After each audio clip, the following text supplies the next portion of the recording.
প্রথমত আপনারা অনেকেই জানেন আমাদের যুগান্ত যুব সংঘ সম্পর্কে সবচেয়ে গুরুত্বপূর্ণ বিষয় হলো যে আমরা কখনোই, বিশেষ করে আমি কখনো কোনো সংগঠনের ক্ষেত্রে আমরা আসলে অনেক বেশি গুরুত্ব দিই না। আমরা গুরুত্ব দেই যে কাজগুলো আমরা সমাজের জন্য করবো, এটা যেন আল্লাহর জন্য হয়, ইখলাসের জন্য হয়।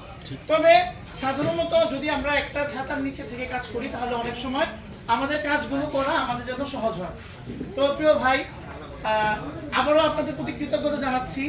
আমাদের যুগান্ত যুব সংঘের যে আমাদের সূচনাটা হয়েছিল, এটা কিন্তু আমরা 2020 সালে আমরা শুরু করেছিলাম, যখন করোনাকালীন সময়ে সাধারণত আমাদের এই প্রবলেমগুলো হয়েছিল, যখন ঘর থেকে বের হয়ে যাচ্ছিল না। তো ওই মুহূর্তে আমরা কিন্তু সবাইকে আমরা সাধারণত সচেতনতার জন্য লিফলেট বিতরণ থেকে তারপরে হ্যান্ড ওয়াশ এগুলো দিয়ে আমাদের কার্যক্রম শুরু করেছিলাম। তার পরবর্তীতে ধারাবাহিকতায় আমাদের রক্তের কাজগুলো আমরা করার চেষ্টা করেছি।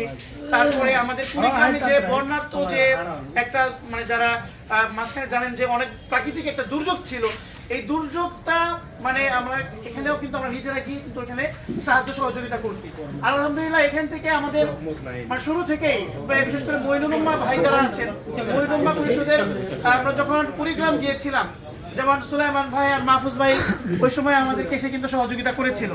তো আসলে আমরা যেটা সবচাইতে বেশি মানে গুরুত্বারোপ করতেছি এটা হলো যে আমাদের বর্তমানের যুগান্তর যুব সংঘের যে একটা নাম বা ব্যানার, যুগান্তর যুব সংঘ, অর্থাৎ আমরা যুবকদেরকে নিয়ে এমন কিছু করতে চাই যে জিনিসটা আমরা বিশেষ করে আমাদের সমাজে, যেমন এখন সবচেয়ে বড় প্রবলেম হচ্ছে মাদকের প্রবলেম, তারপরে সন্তান পিতামাতার কথা শুনে না, তারপর প্রত্যেক যুবক বিক্ষিপ্ত হওয়ার কারণে নানা ধরনের অপরাধে জড়িয়ে পড়ে।